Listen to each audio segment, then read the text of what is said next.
With her last $43 clutched in a trembling hand, Rachel Collins stood at the crossroads of desperation and destiny.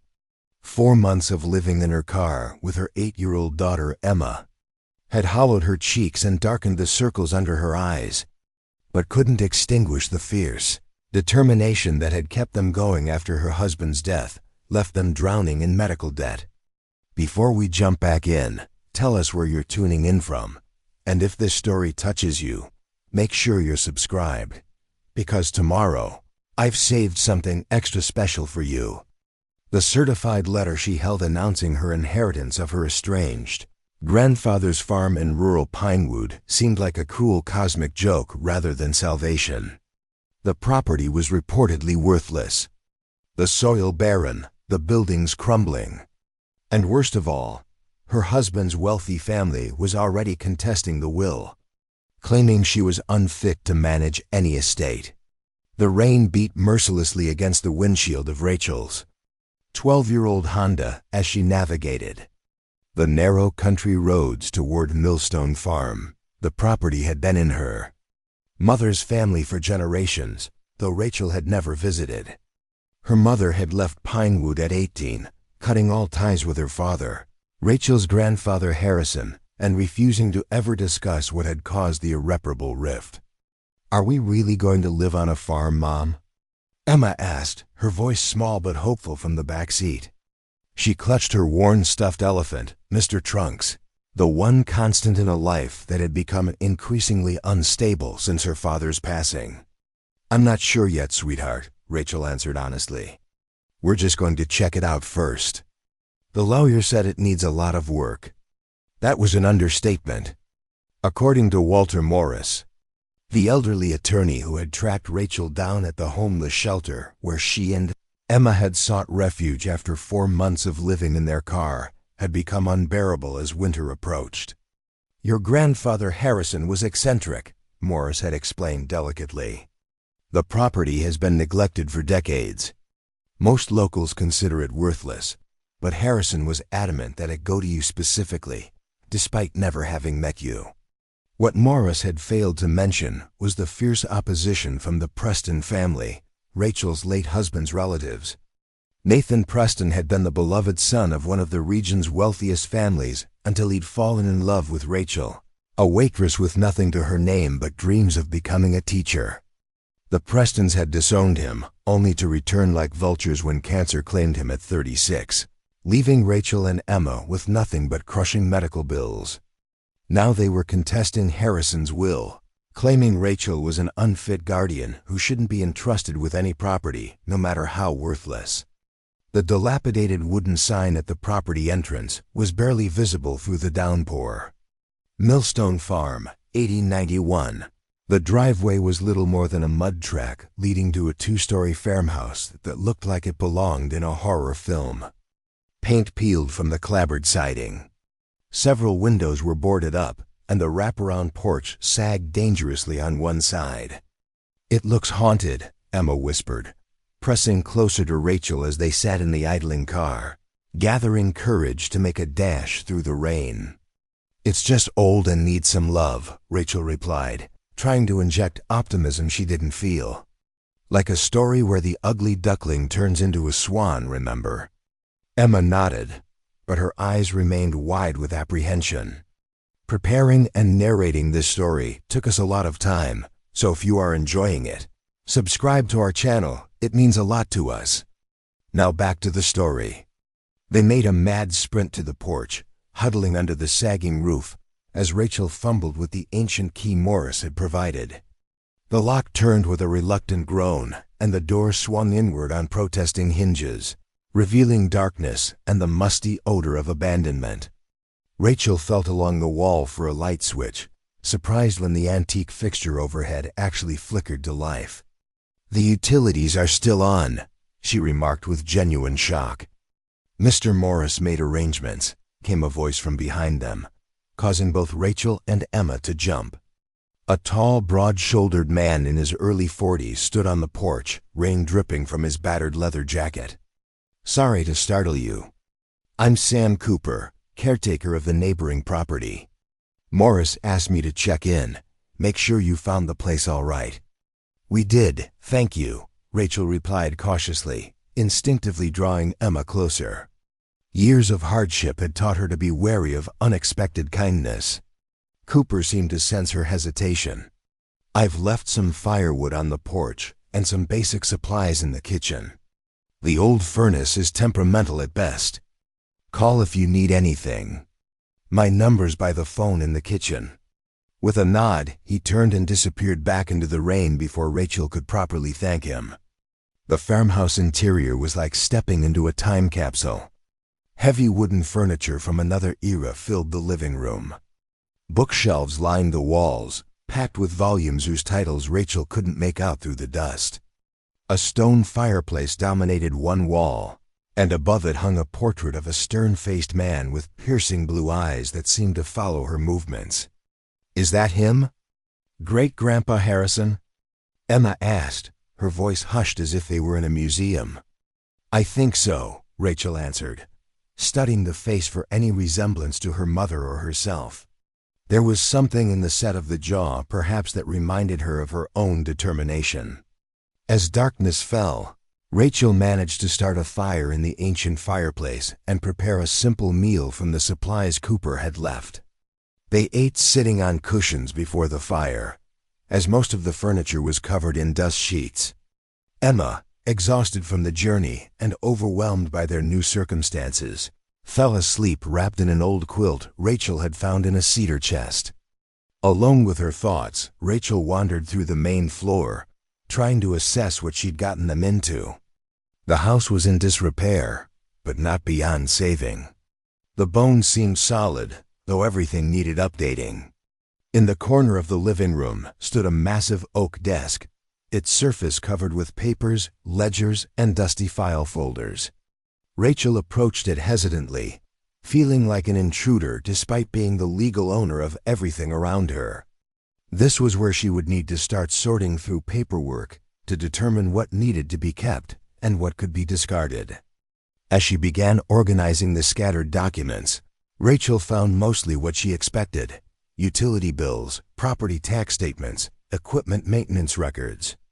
But buried beneath the mundane paperwork, she discovered a leather-bound journal wedged beneath a stack of agricultural magazines. The binding was worn, its pages yellowed with age. Opening it, Rachel recognized the handwriting as similar to that on the deed Morris had shown her, bearing Harrison's distinctive script. The journal entries dated back decades, chronicling not just the farm's operations, but occasionally veering into cryptic territory. Rachel flipped through the pages, searching for any mention of her mother or clues about why the family had fractured. Instead, she found a disturbing entry from 1989. "They're watching the property. They know I haven't revealed what's beneath. The Prestons have always known the truth." The Prestons? Rachel's pulse quickened. Her late husband's family. What possible connection could they have to her grandfather's farm decades before she'd even met Nathan? She turned more pages, finding increasingly mysterious entries about survey lines being deliberately misdrawn, and the old mining map showing what truly lies beneath Millstone soil. One page contained nothing but a sequence of numbers and letters that resembled coordinates, followed by the cryptic note, "The entrance lies where the 3 oaks meet at moonrise on the solstice." As she closed the journal, her elbow knocked a small metal object from the desk. Bending to retrieve what looked like an antique compass, Rachel noticed something odd about the floorboard where it had fallen. One plank seemed slightly different from the others, the grain pattern inconsistent, the edges more precisely cut. Heart suddenly racing for reasons she couldn't articulate, Rachel pressed her fingers against the board and felt a slight give. She applied more pressure to one end, and to her astonishment, it pivoted upward, revealing a small hollow space beneath the floor. Inside was a brass key unlike any modern one she'd seen, large, with an intricate pattern on its bow and a complex bit at the end. The kind of key that would open something old and significant. Outside, the storm intensified, rain lashing against the windows as thunder rumbled in the distance. Lightning briefly illuminated the room, casting strange shadows across the walls. Emma stirred in her sleep but didn't wake. Rachel held the key up to the dim light, running her thumb over the ornate engravings. What did it open? And what did it have to do with the Preston family, who were at that very moment trying to take this inheritance from her? She returned to the desk, searching more thoroughly.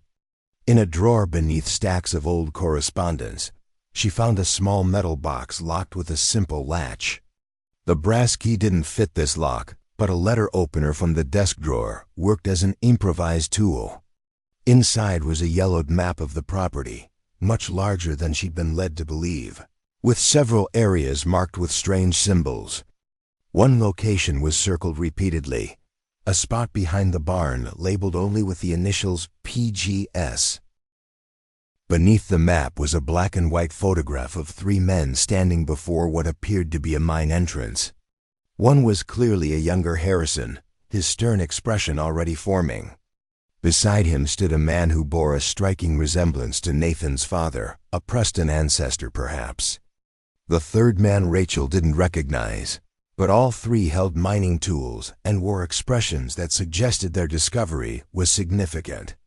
Scrawled on the back of the photograph in Harrison's distinctive handwriting, "Main shaft, 1959. Discovery confirmed. PGS worth millions if claims properly filed." Rachel's breath caught. PGS platinum, gold, silver. Was it possible? Had her grandfather discovered something valuable beneath the supposedly worthless farm? And did the Prestons somehow know about it? A sudden knock at the front door made her jump, her heart pounding. Who would be visiting in this storm at nearly midnight? Carefully returning the items to their hiding place and ensuring the loose floorboard was back in position, Rachel approached the door cautiously. Through the peephole, she could make out Sam Cooper, the caretaker, rainwater streaming from his jacket. She opened the door a crack, the security chain still engaged. "Sorry to disturb you so late," he said, his expression serious. "But I thought you should know. There's a car parked about half a mile down the road. Black Range Rover with tinted windows. Been there about an hour." "Could be anyone," Rachel suggested, though a chill ran down her spine. Cooper shook his head. "Not around here, not at this hour. Not in this weather. Thought you should know, especially with the little one." He nodded toward where Emma slept by the fire. "Lock up tight. I'll be keeping an eye out from my place." After he left, Rachel double-checked all the doors and windows, suddenly aware of how vulnerable they were in this isolated farmhouse. The Preston family was wealthy and influential. If they suspected what Rachel was beginning to, that this worthless property might actually contain something valuable, what might they do to ensure it remained in their control? Sleep eluded her as she sat beside Emma, the fire slowly dying to embers. Her mind raced with questions. Why had her mother never mentioned any of this? What had caused the rift between her and Harrison? And most pressingly, was there really something valuable hidden on this property? Something worth millions, as the photograph suggested? Dawn arrived with weak sunlight filtering through the grime-covered windows. The storm had passed, leaving a sodden landscape and a clear sky. Rachel had dozed off sometime in the early hours, waking with a start as Emma shook her gently. "Mom, someone's outside," she whispered, her eyes wide. Rachel sprang to her feet, peering through the front window. A sleek black Range Rover was parked in the muddy driveway, and a tall man in expensive suit was making his way toward the porch, picking his way carefully around puddles. "Stay inside," Rachel instructed Emma, straightening her rumpled clothes before opening the door just as the man was about to knock. "Mrs. Preston," the man offered a practiced smile that didn't reach his eyes. "Richard Preston, Nathan's uncle. I don't believe we've had the pleasure." He extended a manicured hand, which Rachel reluctantly shook. "What brings you here, Mr. Preston?" Rachel asked, making no move to invite him inside. "Concern, primarily," he replied smoothly. This property is in terrible condition, hardly suitable for a child. His eyes moved past her to where Emma stood in the doorway. Our family was quite surprised to learn of Harrison Millstone's bequest to you. There must have been some confusion on the old man's part. There was no confusion, Rachel countered. Mr. Morris explained that my grandfather was very specific about his wishes. Preston's smile tightened. Yes, well, Morris is nearly as ancient as Harrison was. Regardless, I've come with a proposition that might benefit everyone. The Preston Foundation is prepared to offer you $75,000 for the property, far more than it's worth in its current state. You could make a fresh start somewhere more appropriate for a young mother and child. The amount was tempting enough to secure an apartment and give them stability for a few months, while Rachel found work. But after what she discovered last night, $75,000 seemed suspiciously low if there was indeed something valuable on the property. That's very generous, Rachel said carefully. But I'm not ready to make any decisions yet. We've only just arrived. Something hardened in Preston's expression. I understand, but I should warn you, country living isn't for everyone. Isolated properties like this can be dangerous. Accidents happen. Fires, structural collapses. It would be tragic if anything happened while you were evaluating your options. The thinly veiled threat hung in the air between them. Rachel felt a surge of protective anger. Thank you for your concern, Mr. Preston.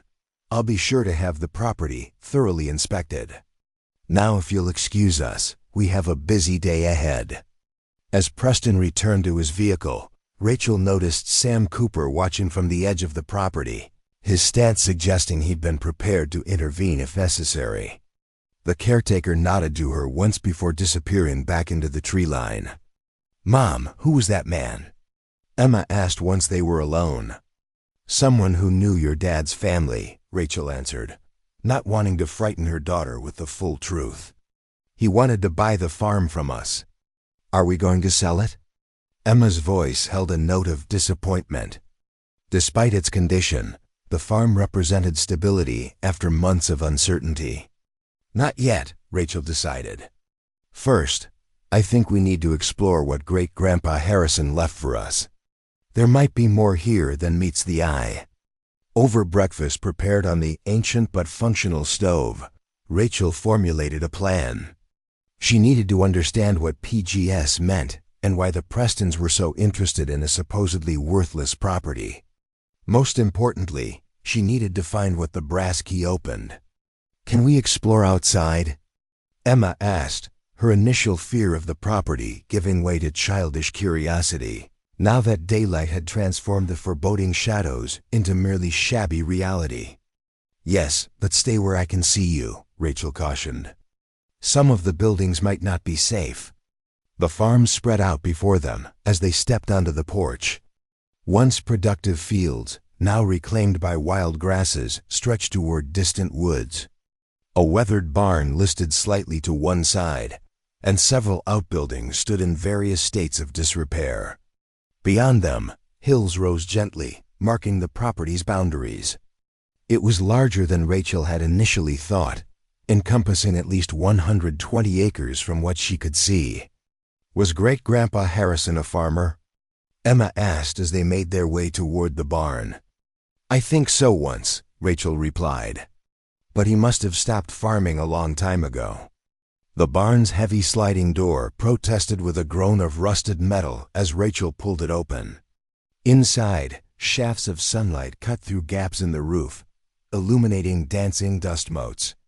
Farm equipment sat abandoned, an old tractor, various implements whose purposes Rachel couldn't identify, tools hanging from pegs on the wall. Everything was covered in a thick layer of dust and cobwebs. While Emma cautiously explored the safer areas of the barn, Rachel consulted the property map she'd brought from the house, looking for the area marked PGS. Lily, stay inside the barn for a minute.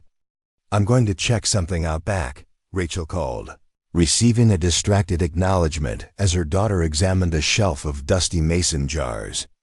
Behind the barn, The land sloped upward toward a wooded hillside. Rachel picked her way through overgrown grass, comparing landmarks to the map.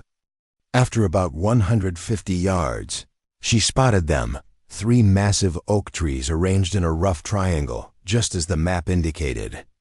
They seemed deliberately planted, too uniform to be a natural formation. As she approached, Rachel noticed something odd about the ground between the trees. While the surrounding area was lush with overgrowth, the triangular space defined by the oaks was relatively bare, the soil a different color. At the center, nearly hidden by tall grass, was what appeared to be a metal hatch set into the ground. Heart pounding, Rachel knelt beside it, clearing away decades of accumulated debris. The hatch was made of steel, approximately 3 feet square, with a sophisticated lock mechanism that appeared remarkably well maintained compared to everything else on the property. In the center of the lock was a keyhole that looked like it would accommodate the brass key she'd found. "Mom," Emma's voice called from the barn. "I found a box with pictures." "Coming, sweetheart," Rachel called back, reluctantly leaving her discovery. She marked the location on her map and hurried back to the barn, her mind racing with possibilities. Was this the entrance to whatever PG's referred to? A mine shaft, perhaps, based on the old photograph? In the barn, Emma had pulled a wooden crate from beneath a workbench.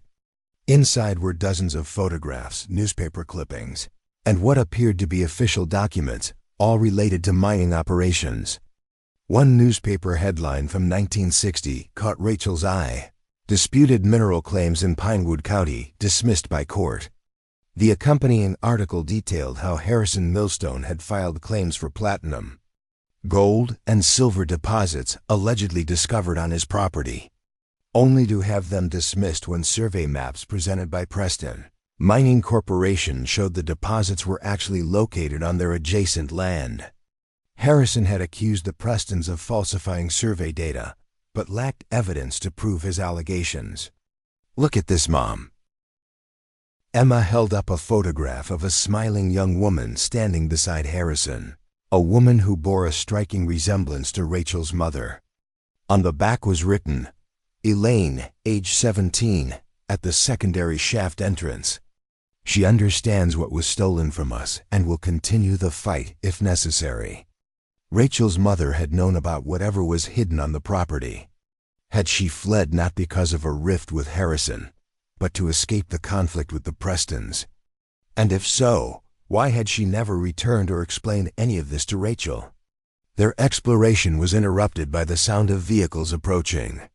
Rachel hurried to the barn entrance to see 2 black SUVs pulling up beside the farmhouse. Richard Preston emerged from the first, accompanied by 2 men whose suited appearance couldn't disguise their intimidating physiques. From the second vehicle stepped a woman in her 70s, elegantly dressed and moving with the confidence of someone accustomed to authority. "Victoria Preston," Rachel whispered, recognizing Nathan's grandmother, the family matriarch who had never acknowledged Emma even after Nathan's death. "Who are they, Mom?" Emma asked, sensing Rachel's tension. "People we need to be careful around," Rachel answered truthfully. "Stay behind me, okay?" They watched from the barn as the Prestons and their associates entered the farmhouse without so much as a knock. The casual violation of their space sent a surge of anger through Rachel. "What do we do?" Emma asked, her voice small. Before Rachel could answer, she heard the rumble of another vehicle. Sam Cooper's pickup truck, skidding to a stop beside the SUVs. The caretaker emerged with a shotgun in hand, though he kept it pointed downward as he strode toward the house.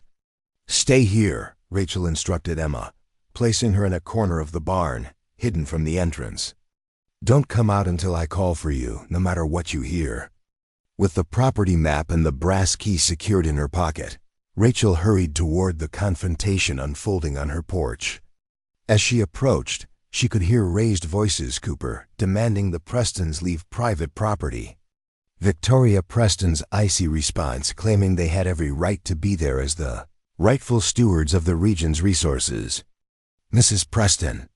Richard Preston's tone shifted to false geniality as he spotted Rachel. "We were just explaining to your friend here that we're conducting a routine inspection as part of the ongoing legal proceedings regarding this property.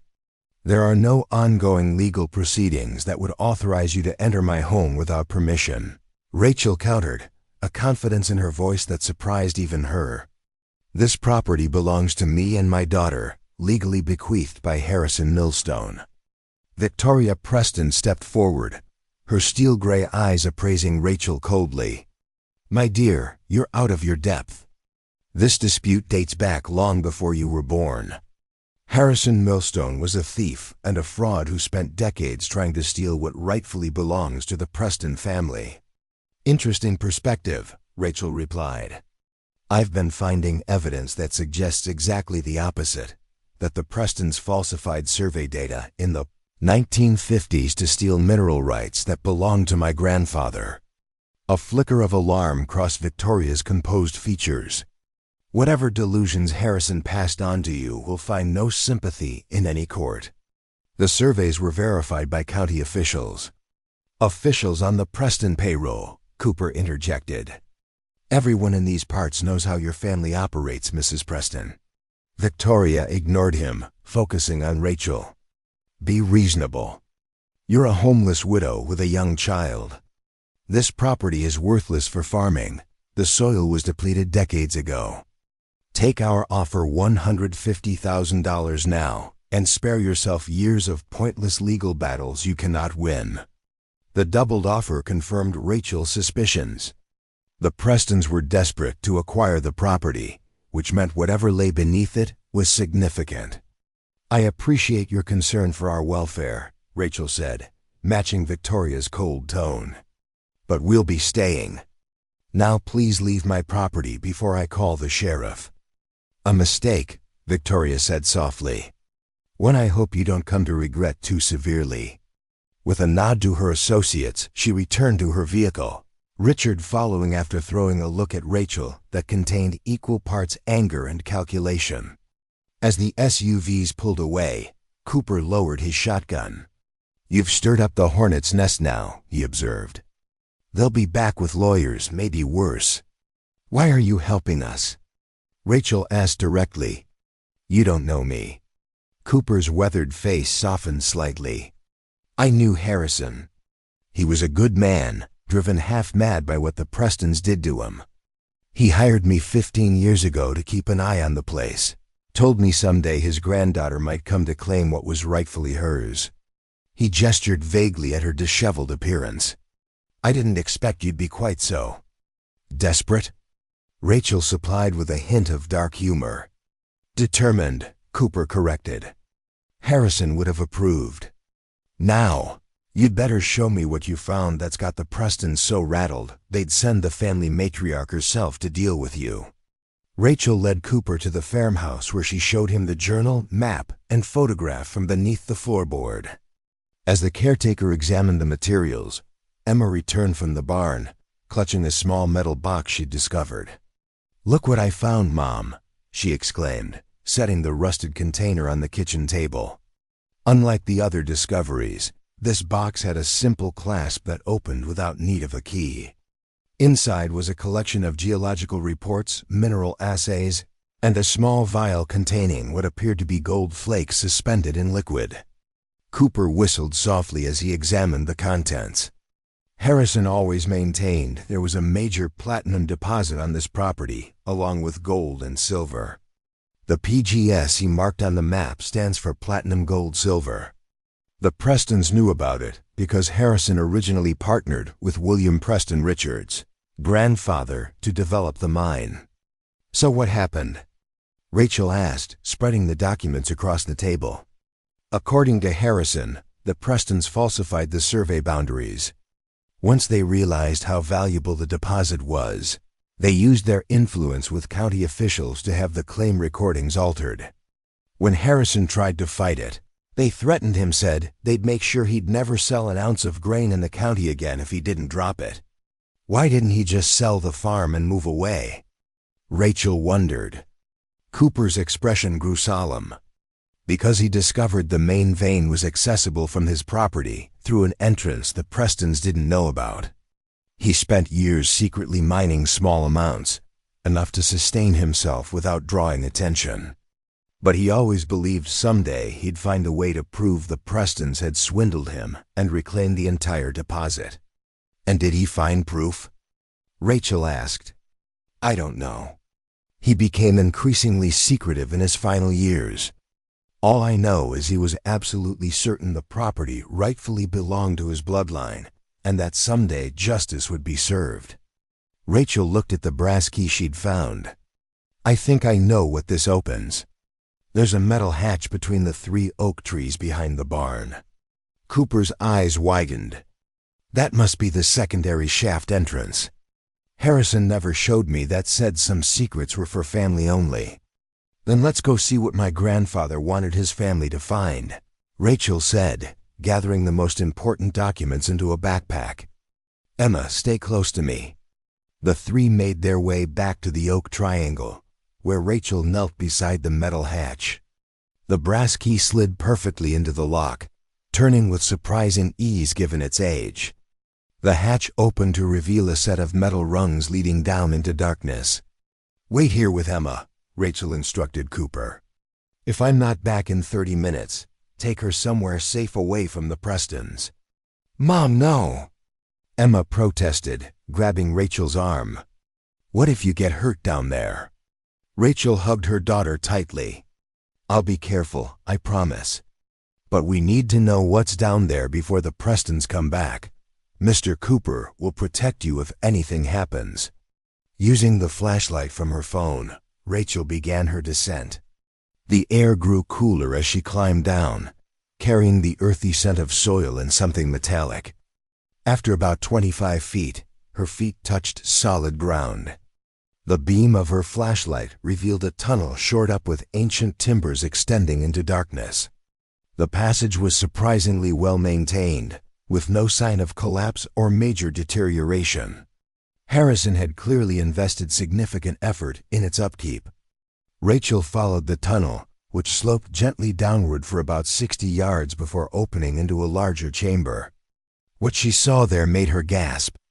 The walls glittered in her flashlight beam veins of gold and silver threading through the rock like frozen lightning, interspersed with darker streaks of what must be platinum.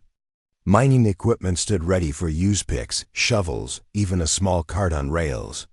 In the center of the chamber stood a wooden table bearing more recent equipment, digital scales, modern testing kits, and a laptop computer that appeared only a few years old. Harrison had been actively working this mine until recently, far more recently than anyone knew. On the table was a leather-bound ledger, different from the journal Rachel had found in the house. Inside were meticulous records of ore extracted, processed, and sold through various anonymous channels. According to Harrison's calculations, he had extracted over $3 million worth of precious metals in the last decade alone, a fortune he had apparently secreted away somewhere. But more significant was a folder labeled Proof. Inside, Rachel found the original survey documents from the 1950s, alongside modern GPS coordinates and geological mappings. Harrison had been building a case documenting how the Prestons had fraudulently altered property boundaries to claim the mineral rights. According to his notes, the main deposit worth an estimated $250 million at current market rates lay directly beneath Millstone Farm, with only a small portion extending onto Preston land. Most damning of all was a deathbed confession from a former county clerk, notarized and dated just 4 years ago, admitting to altering records at William Preston's behest in exchange for a significant bribe. This is what they're afraid of, Rachel whispered. Harrison had gathered enough evidence to not only reclaim the mineral rights, but potentially sue the Preston family for decades of illegal mining and fraudulent appropriation. As she continued exploring the chamber, Rachel discovered a small safe embedded in the rock wall. Beside it, scratched into the stone, "For Elaine's daughter when she is ready." Below was a 6-digit number, her birthday. With trembling fingers, Rachel entered the date. The safe opened with a soft click, revealing stacks of gold bars, bags of unprocessed ore, and several thick envelopes. One envelope contained bearer bonds worth over $1.5 million. Another held a letter addressed to Rachel specifically, dated just months before Harrison's death. "My dear granddaughter," it began. "If you are reading this, I have passed on without meeting you, my deepest regret. Your mother left to protect you from the Preston family's influence and threats. They've destroyed many lives in their pursuit of wealth, and Elaine feared you would become another casualty in a war that began before your birth. Everything you find here is yours by right, not just as my heir, but as the rightful owner of the mineral deposit that sustained our family secretly for generations. The documents in the chamber provide legal proof of the Preston's fraud. The attorney, Walter Morris, knows how to proceed when you're ready. Be cautious. The Prestons won't surrender their ill-gotten empire without a fight. But know this, you come from a line of survivors and fighters. In your veins runs the blood of those who never surrendered to intimidation or injustice.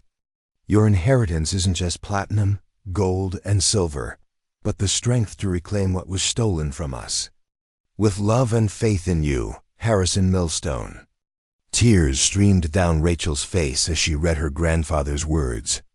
All these years, he'd been preparing not just a financial legacy, but the means to restore justice to a family wronged decades ago. She carefully gathered the most crucial items, the legal documents, the confession, the bearer bonds, and Harrison's letter into her backpack. The gold and silver would remain secure in the hidden mine until she decided how to proceed. As Rachel climbed back up to the surface, her mind raced with possibilities. The evidence she carried could destroy the Preston family's reputation and fortune. The legal battle would be brutal, but with Harrison's meticulous documentation and the former clerk's confession, they stood a real chance of winning.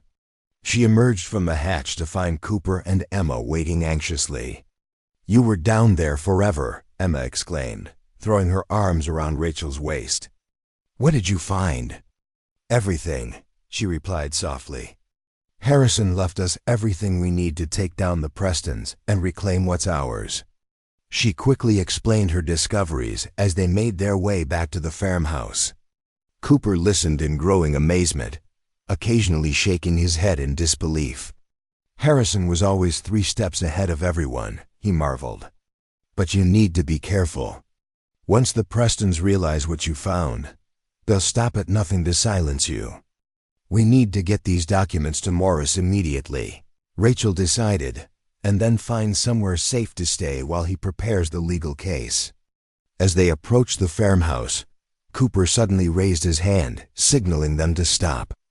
"Something's wrong," he whispered, drawing them behind a large maple tree. "The door's open, and I closed it when we left." Through the kitchen window, they could see figures moving inside the house, the same men who had accompanied the Prestons earlier, systematically searching every corner of the property. "They're looking for Harrison's evidence," Rachel realized, clutching her backpack tighter. "We need to leave now." Cooper led them along the tree line toward his truck, parked behind the barn out of sight from the house. They had almost reached it when the crack of a branch behind them made them freeze. "Mrs. Preston," Richard Preston's voice called smoothly. "I believe you have something that belongs to my family."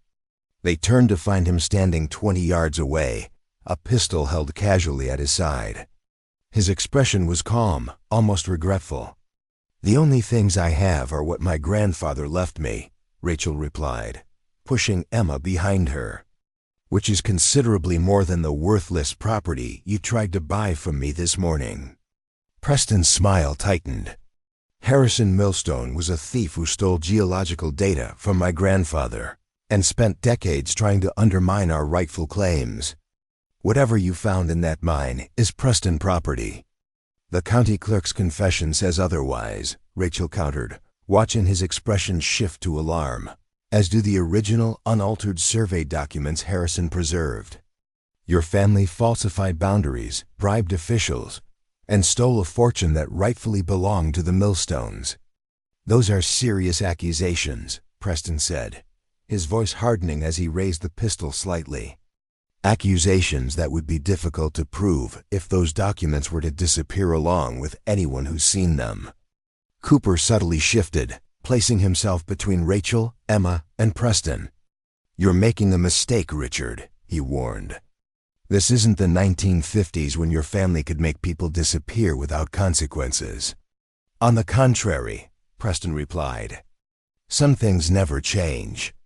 This will simply be another unfortunate accident on a dilapidated property, a tragedy for the homeless widow and her daughter who unwisely tried to live in an unsafe structure." Before he could raise the pistol further, the sound of sirens cut through the air. Multiple sheriff's vehicles appeared on the road leading to the farm, lights flashing. "I called them before we left the house," Cooper explained as relief washed over Rachel. "Told them trespassers were threatening the new property owners. The sheriff owes me a favor, one of the few officials the Prestons don't control." Preston's composure cracked. He glared at them with naked hatred before concealing the pistol in his jacket and adopting a casual stance as the first deputies approached. "This isn't over," he hissed. "No court in this county will rule against us, no matter what evidence you think you have." "Then it's fortunate the federal authorities have jurisdiction over mining fraud and racketeering," came a new voice. Walter Morris appeared beside the lead deputy, his elderly frame somehow imposing in its dignity. "Mrs. Collins, I received your caretaker's call. I took the liberty of contacting an old law school friend who works for the Justice Department. He's very interested in the documents your grandfather mentioned in his will."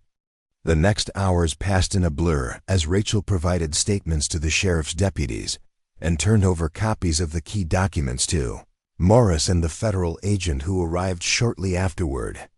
Richard Preston was detained for questioning regarding the illegal search of the property and the apparent threat witnessed by Cooper.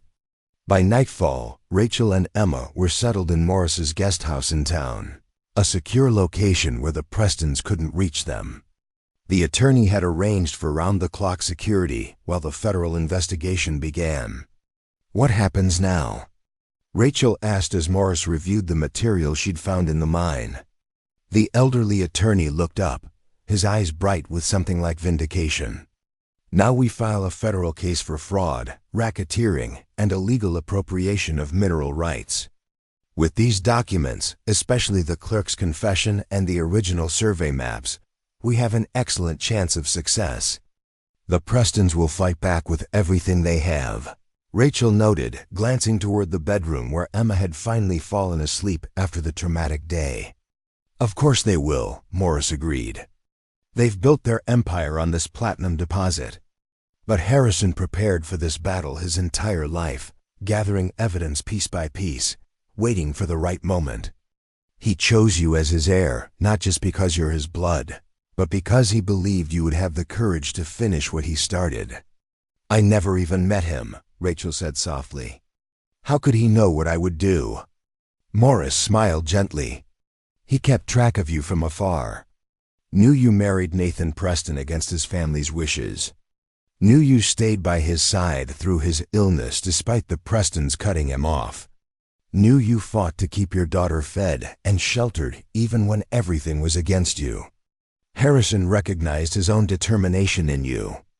The realization that her grandfather had been watching over her all along, even as she struggled through the hardest years of her life, brought fresh tears to Rachel's eyes. She hadn't been as alone as she'd thought. "There's something else you should know," Morris continued, opening another folder. "Harrison established a trust fund for you and Emma, separate from the property and mineral rights. He'd been selling small amounts of precious metals for decades, investing the proceeds conservatively. The fund currently holds approximately $4.3 million. Rachel gasped, "What?" "He wanted to ensure that even if the legal battle with the Prestons took years, you and Emma would be secure. As his executor, I can release those funds to you immediately." The world seemed to tilt beneath Rachel's feet. Just days ago, She had been homeless, down to her last $43, wondering how she would feed her daughter the next day. Now she was not only financially secure, but positioned to reclaim a fortune worth far more, and perhaps more importantly, to bring justice to a family that had operated above the law for generations. As the reality of her new circumstances sank in, Rachel felt not just relief, but a growing sense of purpose. Her grandfather had entrusted her with more than wealth. He had given her the means to right a historic wrong and the opportunity to transform not just her own life, but potentially the entire community that had suffered under the Prestons' influence. Harrison always said the Millstone legacy wasn't just about the minerals in the ground, Morris remarked, as if reading her thoughts. It was about standing firm against those who would take what isn't theirs, about protecting what matters most, about perseverance in the face of seemingly insurmountable odds. Rachel thought of her daughter sleeping peacefully in the next room, finally safe after months of uncertainty. She thought of her late husband, Nathan, who had defied his family to follow his heart. She thought of her mother, Elaine, who had left everything behind to protect her child from the Prestons' reach. And she thought of Harrison, working alone in that hidden mine for decades, never surrendering to despair or intimidation, always believing that someday justice would prevail. "When do we file the case?" Rachel asked, her voice steady and determined. Morris smiled. "First thing tomorrow.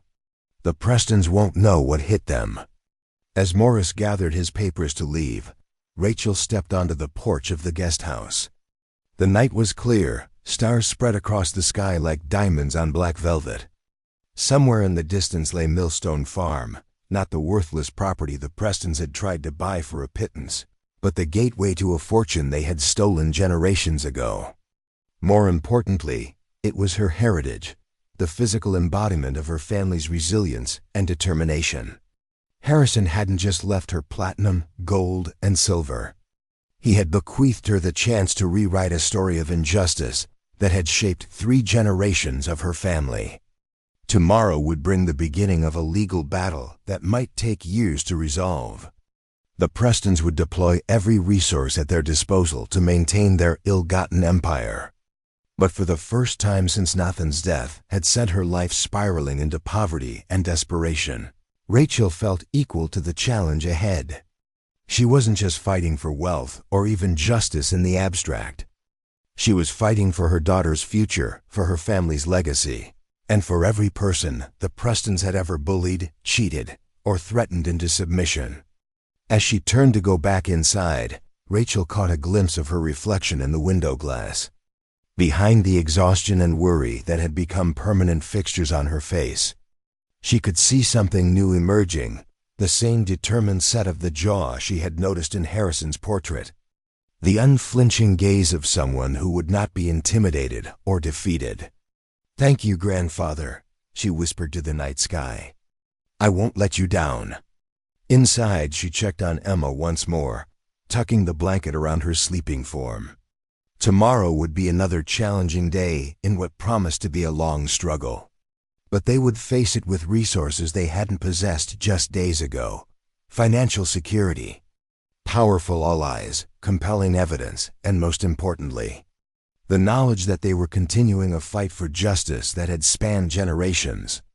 The homeless widow and her daughter, once dismissed as irrelevant by the powerful Preston family, now held the keys to their downfall. It wasn't just precious metals that lay hidden beneath Millstone Farm. It was truth. And like the platinum itself, the truth would endure, waiting patiently to be brought into the light. The morning light spilled through the curtains of Morris's guest house, finding Rachel already awake, reviewing the documents spread across the dining table. Sleep had been elusive, her mind racing with the implications of everything she'd discovered. The weight of her grandfather's trust felt both empowering and daunting, a chance to reclaim her family's legacy, but also to confront one of the region's most powerful families. A gentle knock on the door revealed Morris, impeccably dressed despite the early hour, accompanied by a tall woman with silver-streaked hair pulled into a severe bun. Rachel, this is Catherine Blackwell, Morris introduced her. Former federal prosecutor, now one of the top mining rights attorneys in the country. She's agreed to take our case. Blackwell extended a firm hand. Walter told me the basics. I've been trying to build a case against the Prestons for years, but never had the evidence. What you found changes everything. As Emma slept, the three adults gathered around the dining table, with Blackwell examining each document methodically. Her expression remained professional, but Rachel noticed a spark of excitement growing in her eyes. This clerk's confession alone would merit an investigation, she observed, setting aside the notarized statement. But combined with the original unaltered survey documents and Harrison's meticulous record-keeping, she looked up at Rachel. Mrs. Collins, your grandfather has provided us with the foundation for a historic case. But the Prestons have connections throughout the county, Rachel pointed out. Richard implied no local court would rule against them. Blackwell smiled thinly. Which is precisely why we're filing in federal court. Mining fraud crossing multiple decades, racketeering, potential environmental violations. This case is far beyond local jurisdiction. Moreover, these documents suggest the Prestons have been systematically evading federal taxes on their mining operation by misreporting the source and volume of their extractions. How long will this take? Rachel asked, thinking of Emma and their future. Years, potentially, Blackwell answered honestly. Cases of this magnitude aren't resolved quickly, especially against opponents with virtually unlimited resources for delay tactics.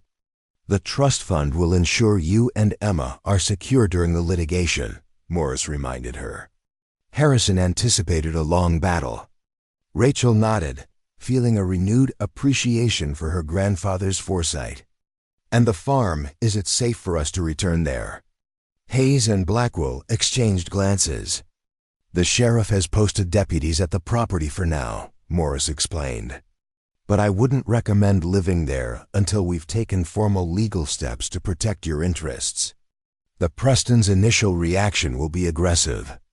We need to file for emergency injunctions immediately, Blackwell added, to prevent any further mining operations on the disputed land and to secure all entrances to the underground deposit from both properties. As they finalized their strategy, Emma emerged from the bedroom, rubbing sleep from her eyes. The adults paused their discussion, and Blackwell offered a warm smile that transformed her severe appearance.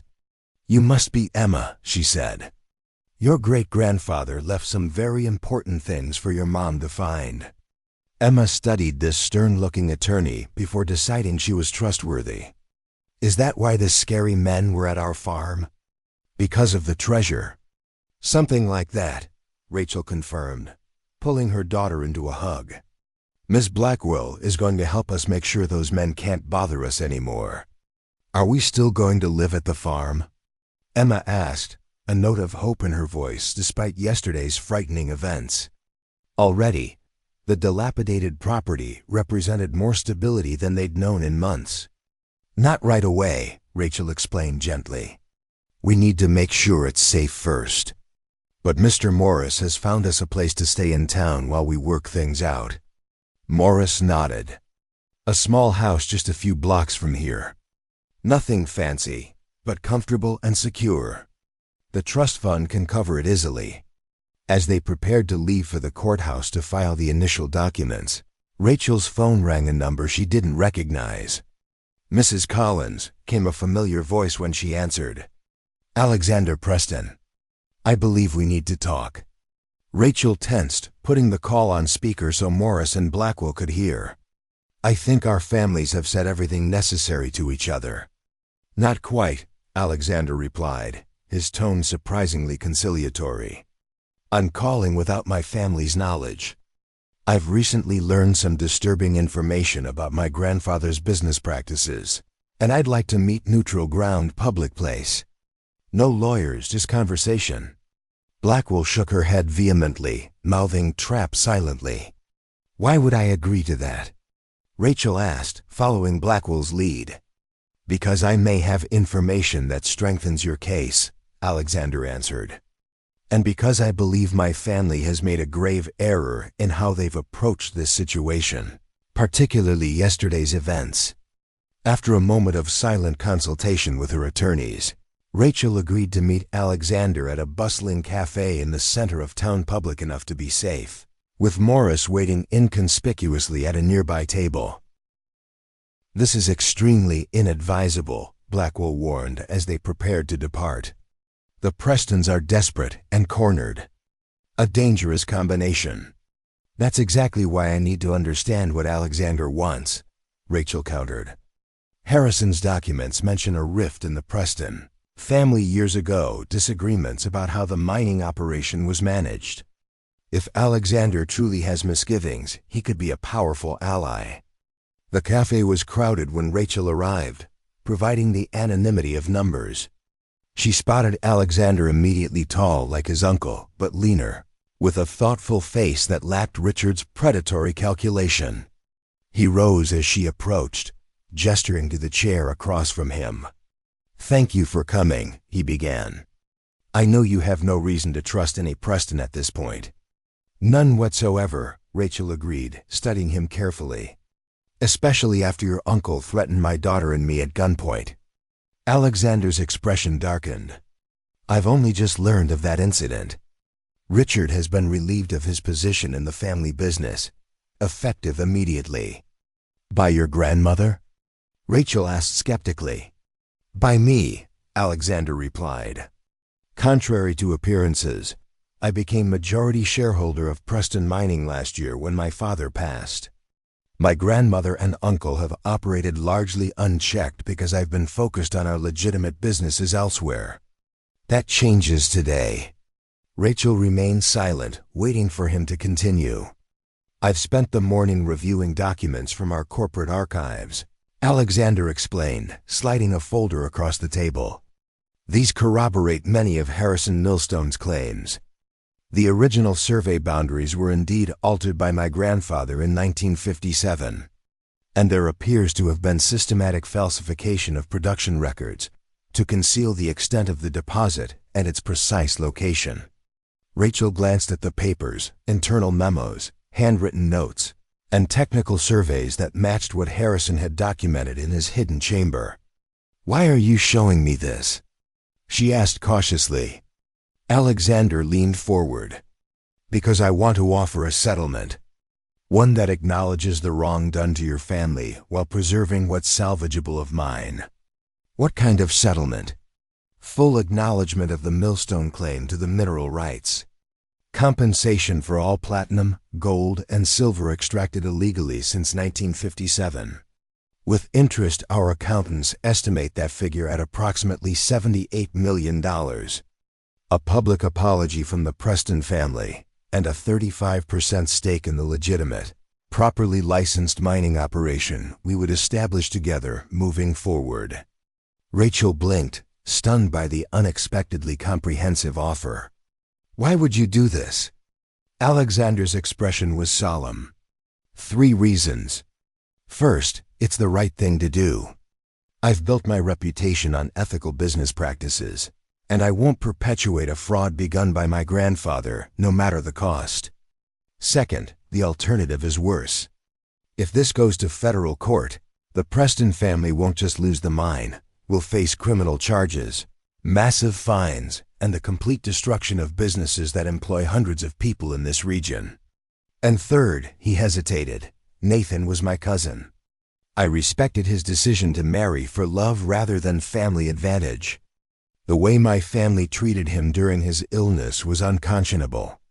I can't undo that, but I can ensure his widow and daughter receive what they're rightfully owed." Rachel sat back, processing his words.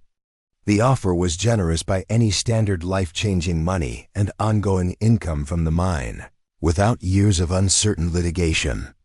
"I'll need to consult my attorneys," she said finally. Alexander nodded.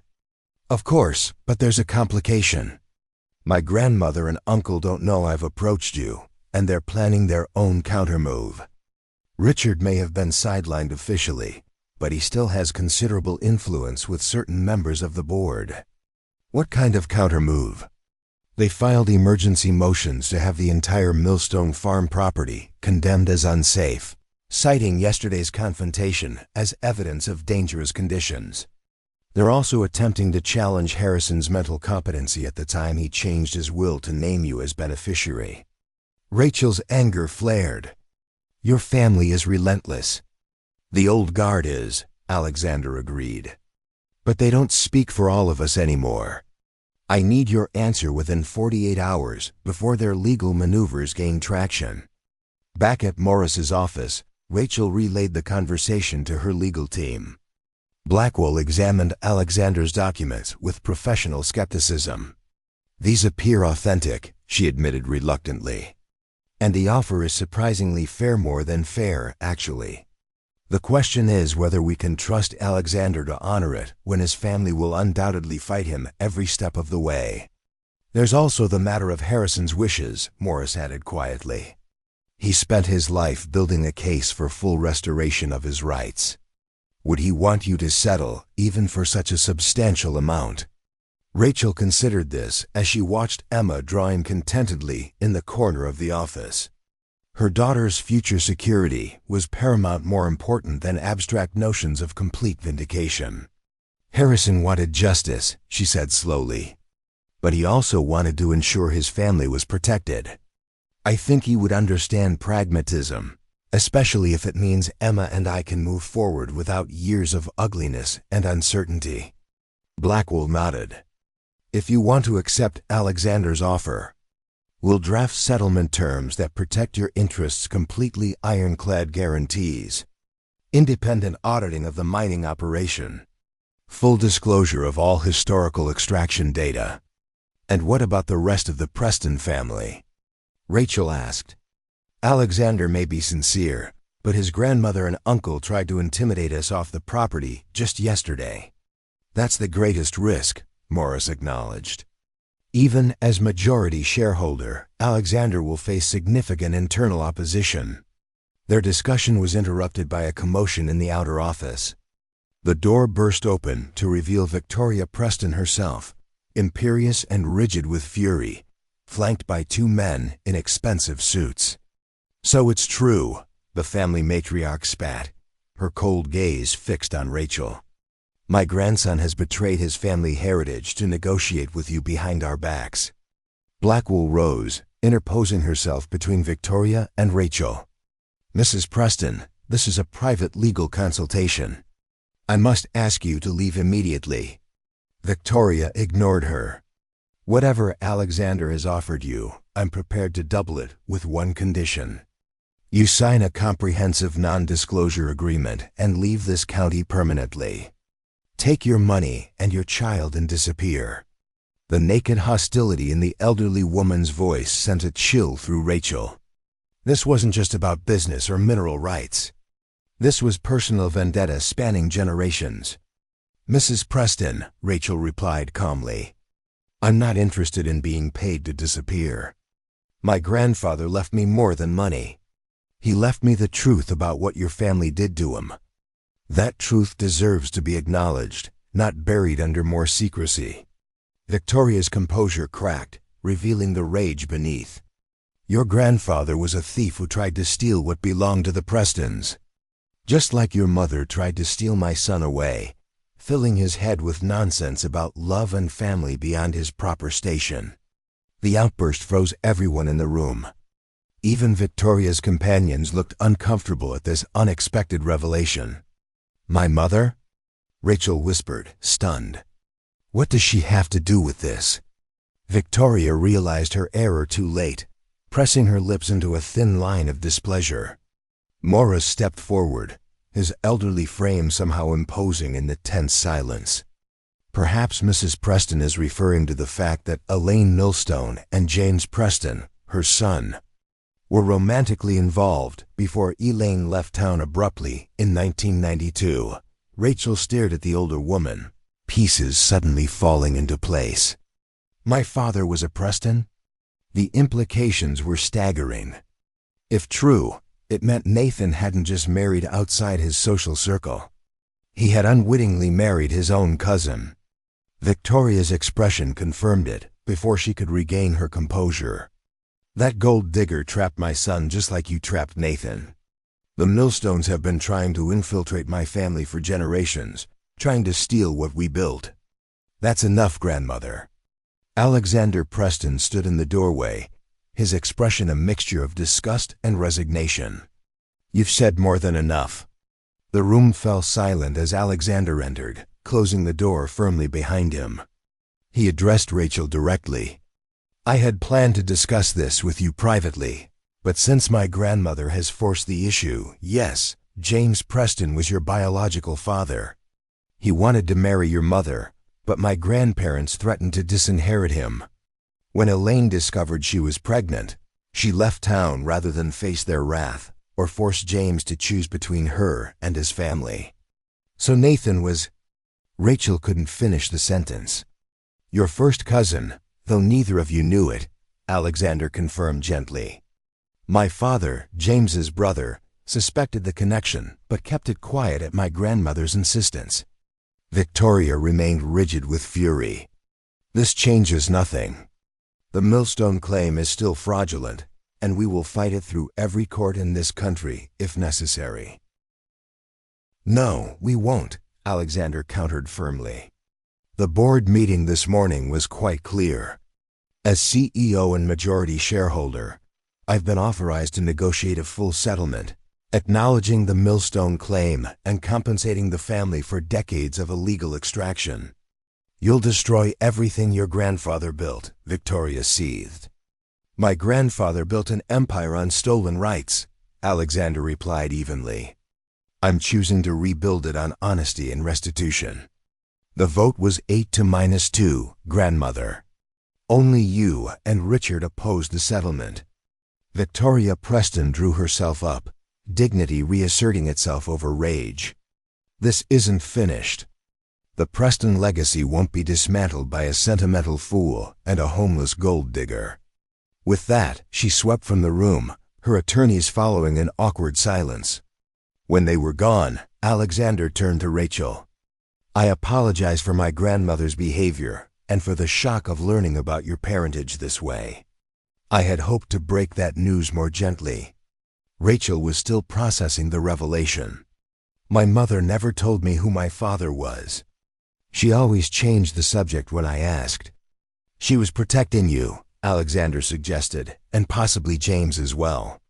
He never stopped loving her, by all accounts, though he eventually married someone my grandparents deemed suitable.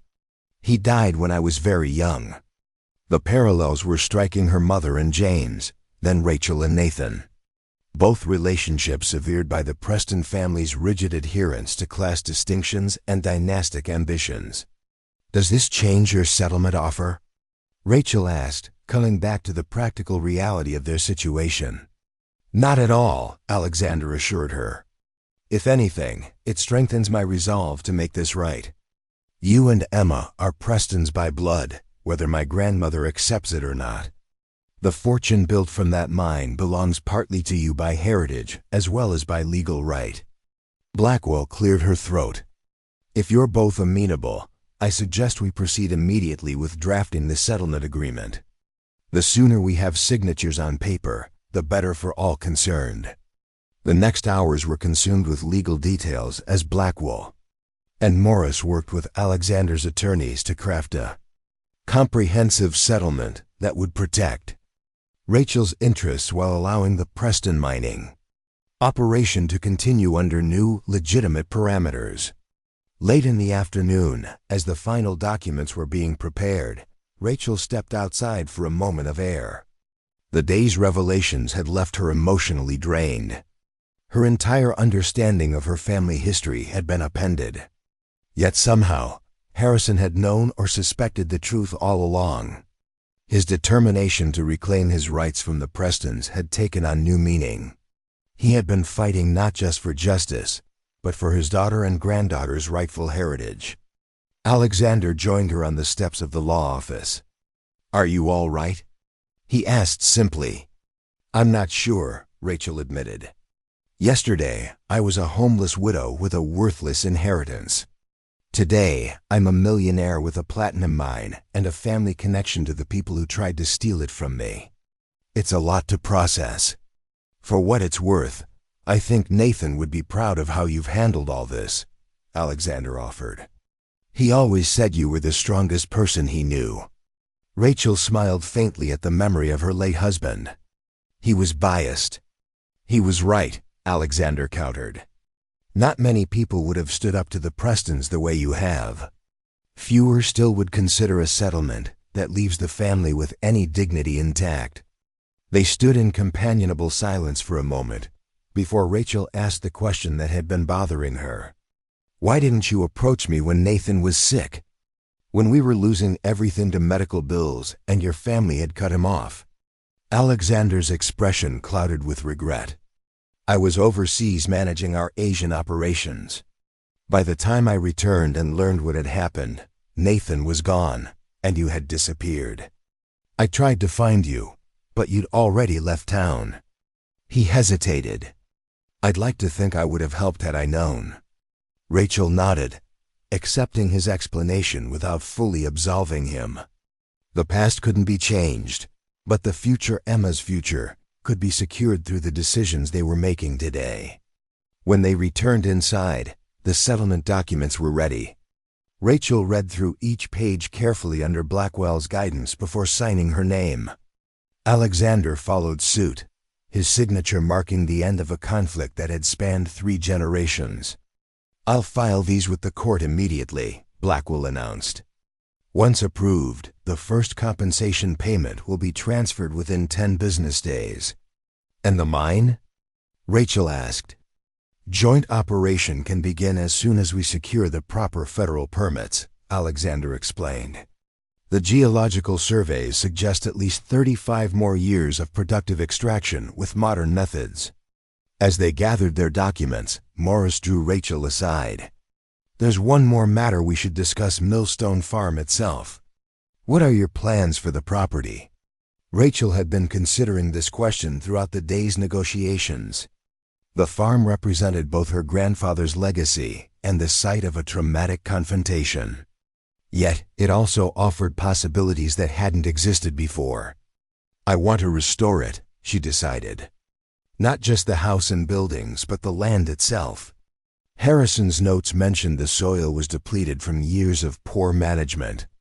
I'd like to rehabilitate it, make it productive again, not just for mining, but for actual farming. Morris nodded approvingly. Harrison would be pleased. He always maintained that the real wealth wasn't just beneath the ground, but in the land itself, properly tended. Later, as Rachel and Emma settled into the small house Morris had arranged for them, she reflected on the whirlwind changes of the past 48 hours. From homelessness to wealth, from isolation to discovering an extended family, however complicated, and from helplessness to having the power to shape her own destiny. Mom, are we rich now? Emma asked as Rachel tucked her into bed. We're secure, Rachel answered thoughtfully, which is better than rich. We won't have to worry about where we'll sleep or what we'll eat ever again. And the farm? Can we make it pretty like in my picture? Emma held up a crayon drawing she'd made during the long hours at the law office, the farmhouse, transformed with cheerful yellow walls and blue shutters, surrounded by fields of flowers and a rainbow arching overhead. Rachel smiled at her daughter's vision. We can make it even better, but it will take time and hard work. That's okay, Emma replied with the simple wisdom of childhood. The best things always do. As Emma drifted to sleep, Rachel returned to the kitchen table where Harrison's journal lay open. She traced her finger over his firm handwriting, feeling a connection to the grandfather she'd never known, but who had planned so carefully for her future.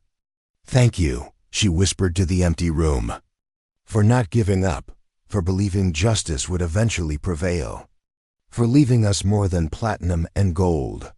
You left us truth and dignity, and those are worth more than all the precious metals in that mine. 6 months transformed Millstone Farm beyond recognition. What had once been a dilapidated property shunned by locals was now a hive of careful restoration and renewal. The farmhouse stood proudly against the autumn sky, its sagging porch rebuilt, windows gleaming, fresh paint glowing warmly in the afternoon sun. The barn had been structurally reinforced while maintaining its historic character, and the outbuildings repurposed for the farm's new mission. Rachel stood on that porch, watching as a team of environmental engineers conducted soil tests in what would become organic vegetable fields next spring. Another group was installing solar panels on the southern slope, part of her vision to make the property self-sustaining and environmentally responsible. The irony wasn't lost on her that the platinum beneath their feet had financed this surface transformation. "The remediation is going well," Sam Cooper observed, joining her with 2 steaming mugs of coffee. He had stayed on as farm manager, his knowledge of the property proving invaluable during the restoration. "Soil quality's already improved 40% from the amendments we've added." "And the mining operation?" Rachel asked, accepting the coffee gratefully. "Running smooth as silk. Alexander's engineers have implemented all the environmental safeguards we requested. The new method barely disturbs the surface at all. The settlement with the Prestons had been finalized 3 months earlier with surprisingly little additional drama. The federal court had approved the terms.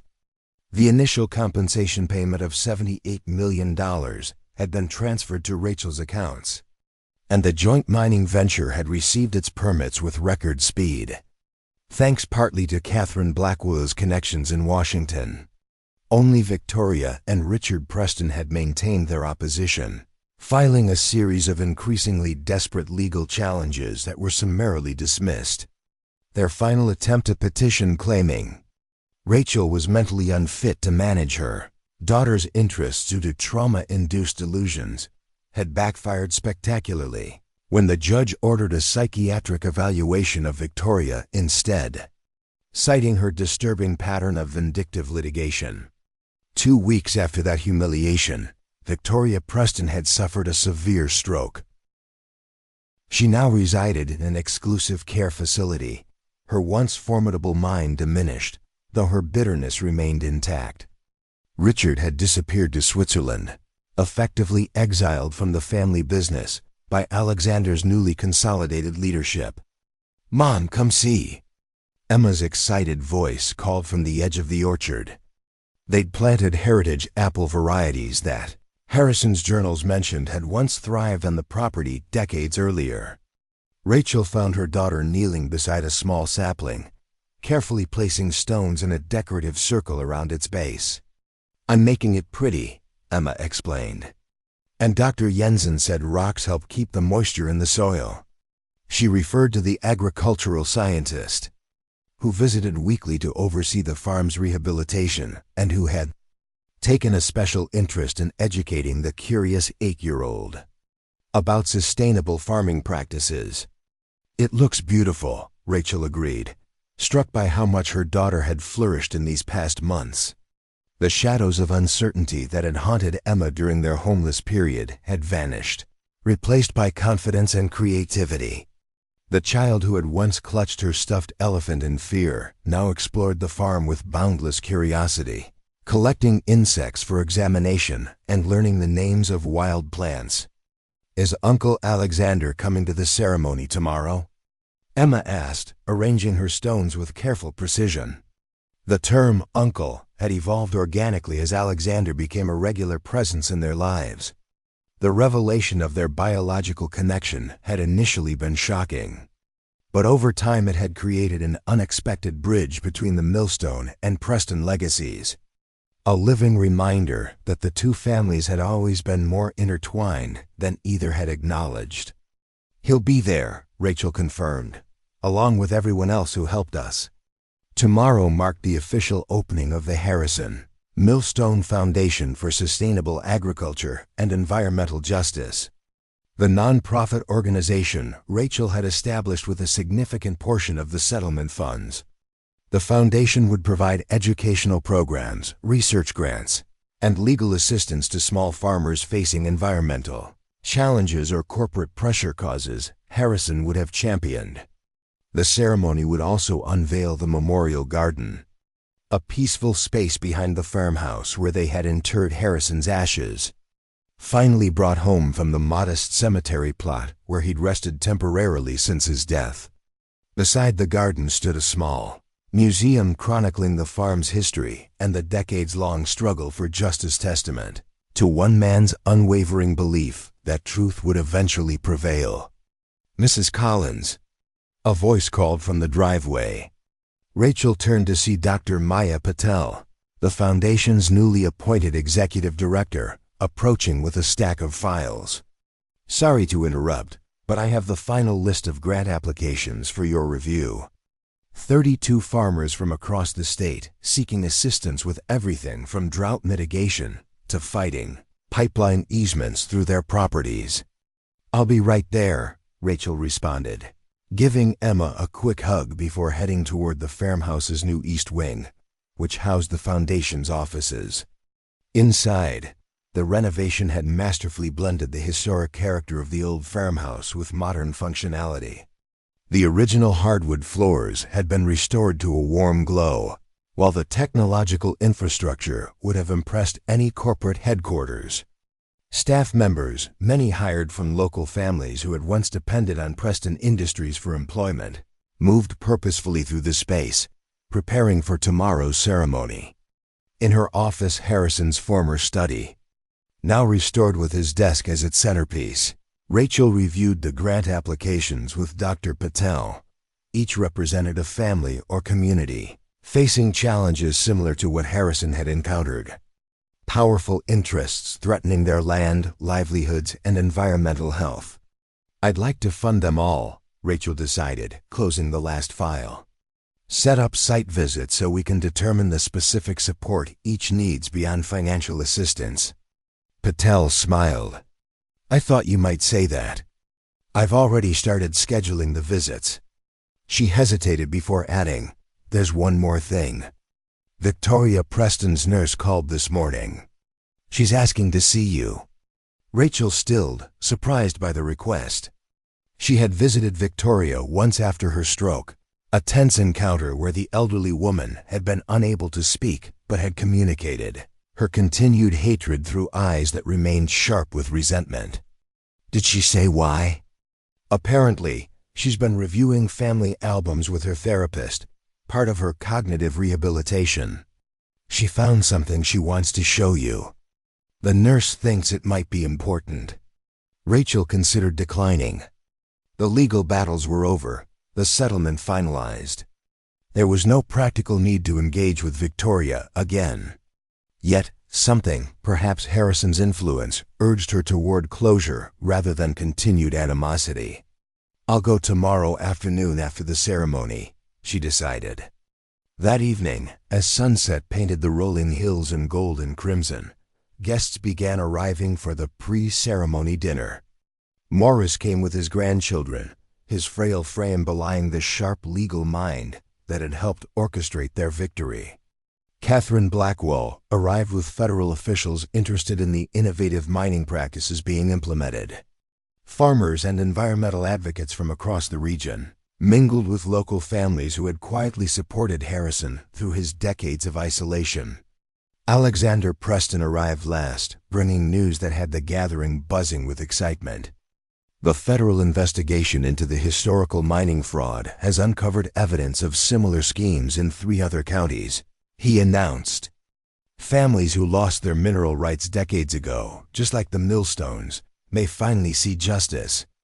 As darkness fell, lights illuminated the grounds, transforming the once abandoned property into a beacon visible for miles around.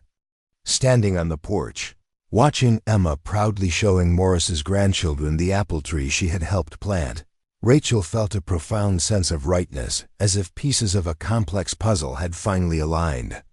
"Harrison would be proud," Cooper said quietly, joining her at the railing.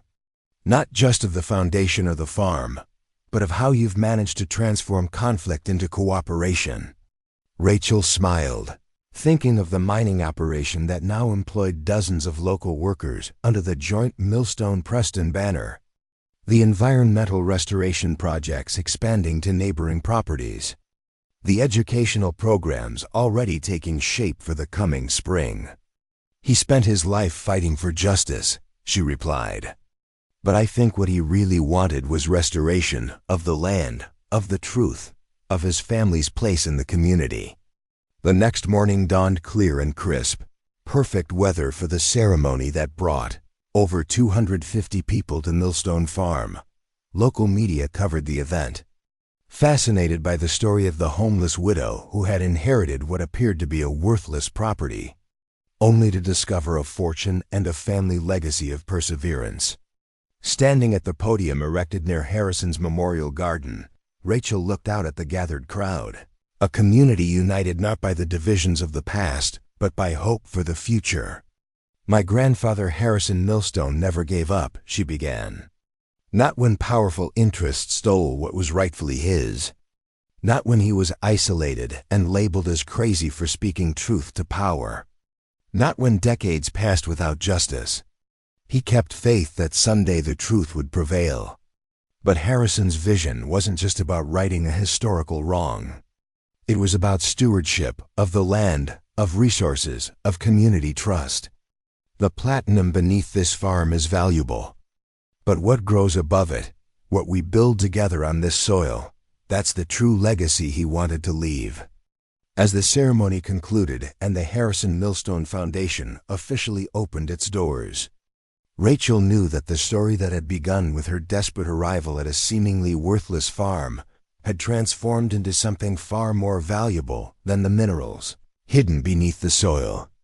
It had become a testament to the power of perseverance, to the enduring strength of truth, and to the possibility that even the deepest wounds could heal when justice finally prevailed. In the years to come, the foundation would help hundreds of families protect their land and livelihoods.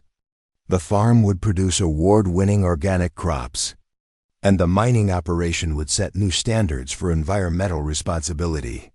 But perhaps most importantly, Emma would grow up knowing the true meaning of wealth, not just the financial security that Harrison's legacy had provided, but the courage to stand up for what was right, even when the odds seemed insurmountable.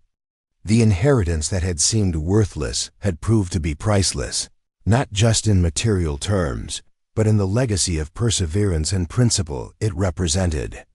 Harrison Millstone had fought not just for wealth, but for truth. And in the end, that truth had set his family free. Up next, you've got two more standout stories right on your screen. If this one hit the mark, you won't want to pass these up. Just click and check them out. And don't forget to subscribe and turn on the notification bell so you don't miss any upload from us.